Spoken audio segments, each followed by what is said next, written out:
It's been a week, hasn't it? But at least it hasn't been that week of 1 year ago when Hurricane Ian hit. All week, Fox 4 and every other media outlet here in the region has been going through the stories, the experiences, the sorrow from loss, the endurance of surviving Ian. Regardless of where you may have seen the reporting on Ian, this is good for all of us.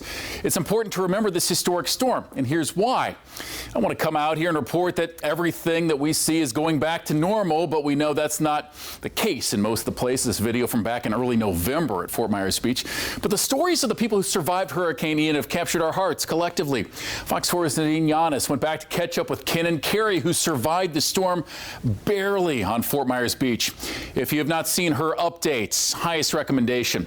Also, Caitlin Knapp was in Northport this week because this was not just on the coastline, but further inland as the water came up. A mother with a newborn who's now 13 months old, as you see, trapped inside of their home because of the force of the water.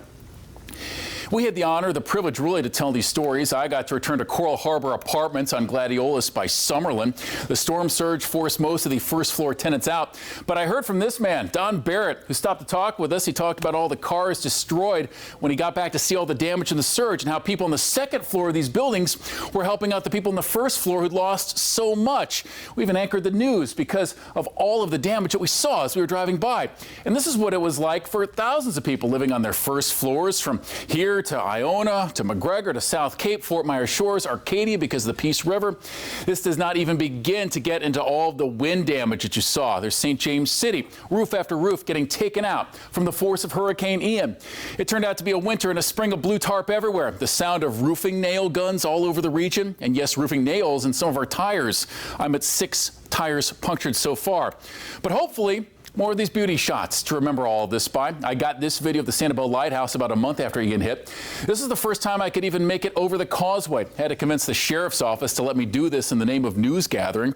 But think of the incredible moments of getting the causeway back, getting the bridge to Pine Island back open again, and just getting the beaches back open from Sanibel to Fort Myers Beach to right here, Bonita Beach. This is in February when I got this video, to Vanderbilt Beach. And we've been covering this a lot because it is our story, our collective experience. Think back a year ago, Katie Walls and I were getting video of these gas lines here outside of a Wawa in South Cape.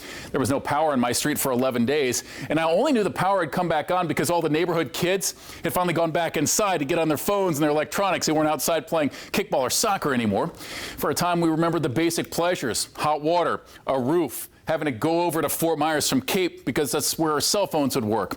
As so much is back on, we still see all the damage that's left, but let's just keep being our best selves here in Southwest Florida.